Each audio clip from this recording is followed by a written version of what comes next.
So today we're at Bicester at Motorsport UK's HQ and we are getting this street car ready for its first event. So street car events aren't too punishing on your car, but there is definitely a few things that you should prepare for. So I would advise you check every single level in here. So that is oil, coolant and windscreen washer fluid. The oil level should be near the top marker but not above. So we're just going to top up the washer fluid quickly, a bit of water. It's always best to use a diluted screen wash just in case the event is muddy. So another thing is you're going to have to make sure that the battery is securely fastened. So just grab it and give it a shake, and if it doesn't move, that's perfect.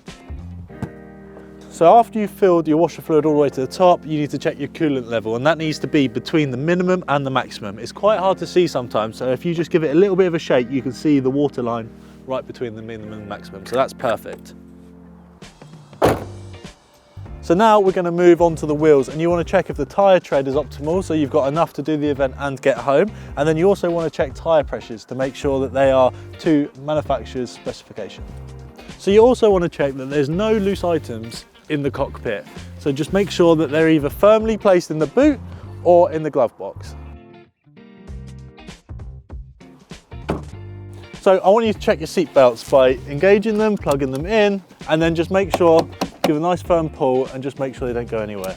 But that seat belt's checked.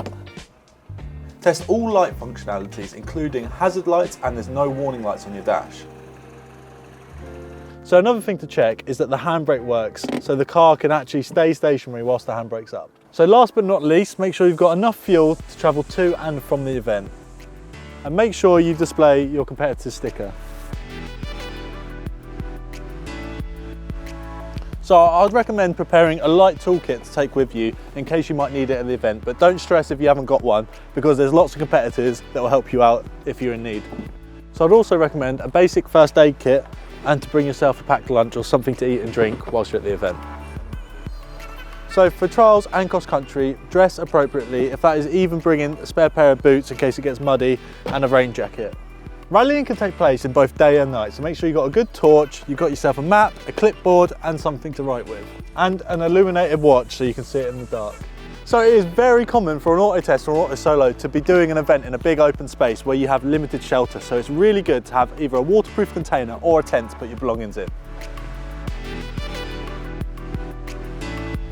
So pre-event, make sure you take the car on a road test and make sure it doesn't make any unusual noises, that the steering is consistent and there's no strange odours in the car like fuel.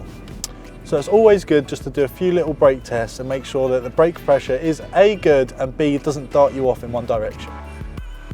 So now your car is fully prepped and ready for a full day's motorsport. All you've got to do now is apply for your RS Clubman licence and head to StreetCar motorsportuk.com and enter an event.